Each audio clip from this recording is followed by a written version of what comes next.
राजन और आप देख रहे हैं लक्ष्य कला। तो स्टूडेंट, आज का टॉपिक है कोशिका सिद्धांत यानी सेल थ्योरी और साथ ही साथ परीक्षाओं और प्रतियोगिताओं की दृष्टि से अति महत्वपूर्ण बिंदु। तो स्टूडेंट, वीडियो को अंत तक ज़रूर देखें। पिछले वीडियो में हमने कोशिका का सामान्य परिचय पढ़ा और एक कोशिक एवं बहुकोशिक कोशिका में अंतर भी समझा। स्टूडेंट, सभी सजीवों में कुछ मूलभूत जैविक क्रियाएं संपन्न होती हैं, जैसे पाचन, श्वसन, उत्सर्जन और उपापचयी क्रियाएं। ध्यान देने योग्य बात यह है, सभी सजीवों की मूलभूत विशेषता, सर्वप्रमुख विशेषता उपापचयी क्रियाओं का पाया जाना है। जब यही विशेषता किसी एक कोशिका में स्वतंत्र रूप से प्रदर्शित होती है, तब वो कोशिका एक कोशिक जीव कहलाती है। अर्थात जब एक कोशिका ही किसी सजीव या जीव की भांति कार्य प्रदर्शित करे, तो वह कोशिका एक कोशिक कोशिका कहलाती है। एक कोशिक कोशिका के उदाहरण हैं अमीबा, पैरामीशियम, यूग्लेना, क्लैमाइडोमोनास और जितने भी प्रकार के बैक्टीरिया हैं। लैक्टोबैसिलस, जिबैसिलस, बीजीए यानी ब्लू ग्रीन एल्गी या नीली हरी शैवाल, जिसे साइनोबैक्टीरिया भी कहते हैं, जैसे बैक्टीरिया और PPLO यानी माइकोप्लाज्मा भी एक कोशिक जीव। स्टूडेंट, जितने भी हमने एक कोशिक कोशिकाओं के उदाहरण दिए हैं, उन उदाहरणों को अपनी नोटबुक में नोट कर लीजिए। इन उदाहरणों से प्रश्न परीक्षाओं में पूछे जाते हैं और ये उदाहरण बहुत इम्पॉर्टेंट हैं। इन उदाहरणों के बारे में विस्तार से हम आगे बताएंगे। स्टूडेंट, जितने भी बहुकोशिक जीव होते हैं वो कोशिकाओं के समूह से बने होते हैं।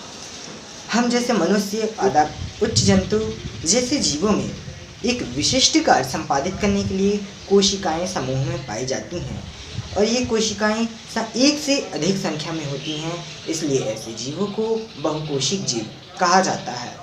और आगे बढ़ने से पहले आप एक दीवार की स्ट्रक्चर देखिए। हाँ, तो बच्चों, आपने इस दीवार के स्ट्रक्चर यानी संरचना में देखा कि यह दीवार एक ही प्रकार के कई ईंटों से निर्मित है। ये ईंट ही इस दीवार की मूल इकाई है, यानी कि ये दीवार की सबसे छोटी इकाई ईंट है और ऐसे ही कई सारे ईंटों से मिलकर ये दीवार बनाई गई है। सेम ऐसे ही कोशिका सिद्धांत है।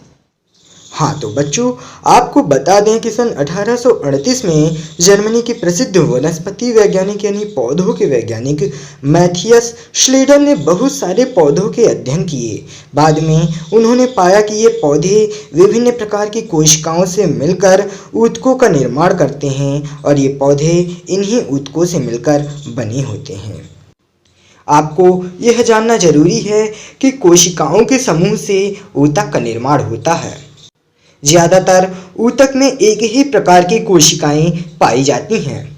कभी कभी एक से अधिक प्रकार की कोशिकाएं मिलकर ऊतक का निर्माण करती हैं। और सबसे बड़ी बात यह है कि किसी एक विशिष्ट ऊतक में पाई जाने वाली समस्त कोशिकाओं की कार्य समान होते हैं, भले ही वे सभी कोशिकाएं एक ही प्रकार की हों या एक से अधिक प्रकार की हों।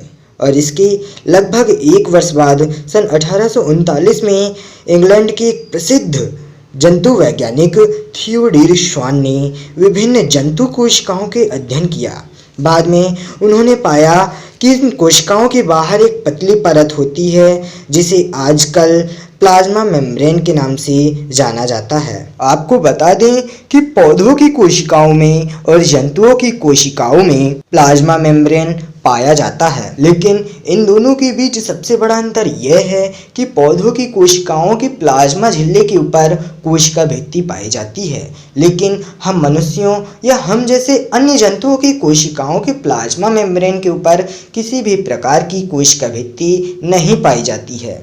आपको यह भी जानना जरूरी है कि पौधों की कोशिकाओं के बाहर निर्मित कोशिका भित्ति का निर्माण एक विशिष्ट प्रकार के स्रावित पदार्थ से होता है। वह स्रावित पदार्थ सेलुलोज है। यह सेलुलोज पादपों की कोशिकाओं द्वारा स्रावित किया जाता है, जो कोशिकाओं की बाहरी सतह पर जम जाता है और वही कोशिका भित्ति कहलाती है। इस प्रकार थियोडोर श्वान और मैथियस स्लीडन ने संयुक्त रूप से कोशिका सिद्धांत को प्रतिपादित किया। उनका कोशिका सिद्धांत है सभी जीव कोशिका व कोशिका उत्पाद से बने होते हैं। इसी का दूसरा रूप है कि सजीवों की कार्यात्मक एवं संरचनात्मक इकाई कोशिका है। लेकिन श्लीडन और शॉन का सिद्धांत यह बताने में असफल रहा कि नई कोशिकाओं का निर्माण या जन्म किस प्रकार होता है।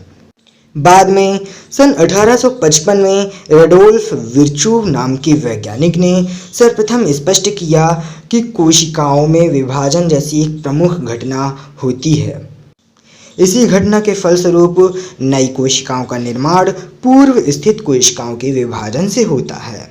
आपको बता दें कि इसी सिद्धांत को ओमनिस सेलुला नाम के नियम से जाना जाता है। बहुत सारी प्रतियोगी परीक्षाओं में पूछा जा चुका है कि ओमनिस सेलुला किस वैज्ञानिक का सिद्धांत है, तो आपको घबराने की बिल्कुल ज़रूरत नहीं। ओमनिस सेलुला रेडोल्फ विर्चोव नामक वैज्ञानिक का सिद्धांत है। इस सिद्धांत के अनुसार नई कोशिकाओं का निर्माण पूर्व स्थित कोशिकाओं के विभाजन से होता है। आधुनिक कोशिका सिद्धांत के दो प्रमुख बिंदु हैं। पहला, सभी जीव कोशिका व कोशिका के उत्पादों से मिलकर बने होते हैं। दूसरा, सभी नई कोशिकाओं का निर्माण पूर्व स्थित कोशिकाओं से होता है। डियर स्टूडेंट, वीडियो काफ़ी लंबी हो जाने की वजह से और भी महत्वपूर्ण जानकारी अब नेक्स्ट वीडियो में दी जाएगी। तब तक यह वीडियो अपने दोस्तों में शेयर करिए और अपने डाउट्स को कमेंट ज़रूर करें। और साथ ही साथ वीडियो अच्छी लगी हो तो लाइक करें और चैनल को सब्सक्राइब करके बेल आइकॉन भी प्रेस कर लीजिए। हमेशा खुश रहिए। आपका दिन शुभ हो।